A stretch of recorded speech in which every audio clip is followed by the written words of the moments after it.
ভাবছো তো এটাকে, এটা হচ্ছে আমাদের পাশের বাড়ির কাকিমার ছেলে, মানে আমরা ওকে বুড়ো বুড়ো বলে রাখি। তো ওর ছিল কালকে বার্থডে, আর এই দেখো ও খেলতেই ব্যস্ত। ও বার্থডে কেক কাটবে কি, এই গাড়ি নিয়ে খেলতেই ব্যস্ত, মানে যেগুলো গিফট পেয়েছিলো সেগুলো এসেই ওর খোলা হয়ে গেছিলো। আর এই দেখো কাকিমা, মা, জেঠিমা, বোন সবাই মিলে দাঁড়িয়ে ছিল আর প্রিপারেশন নিচ্ছিল কেকে। তো আমরা কালকে কেকটা কেটেছিলাম আমার জেঠুর মেয়ে, মানে আমার বোনের স্টুডিওতে। আর স্টুডিওটা দেখো কি সুন্দর করে ছিমছাম করে সাজিয়েছিল। আমার এই স্টুডিও সাজানোটা খুবই পছন্দ হয়েছিল।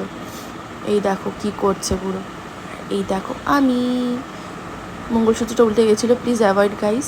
আর এই দেখো বুড়োর কেক, মানে আমাদের ভাইটার কেক, কি সুন্দর না দেখতে, আমার তো খুব ভালো লেগেছিলো। আর ফ্লেভারটা ছিল কফি ফ্লেভারের, খুব ভালো খেতে ছিল। আর এই দেখো আঙুলটা টুক করে চেটে নিয়েছিল, যেহেতু আমার বোনের আঙুলে কেক লাগানো ছিল তাই। আর বড়ো আয়না পেয়ে একটু ফটো তুলবো না তা কখনো হয়, তো আমিও তুলে নিয়েছিলাম এখানে ফটো। তোমাদের কেমন লাগলো অবশ্যই জানিও। বাই, দেখা হচ্ছে নেক্সট ভিডিওয়।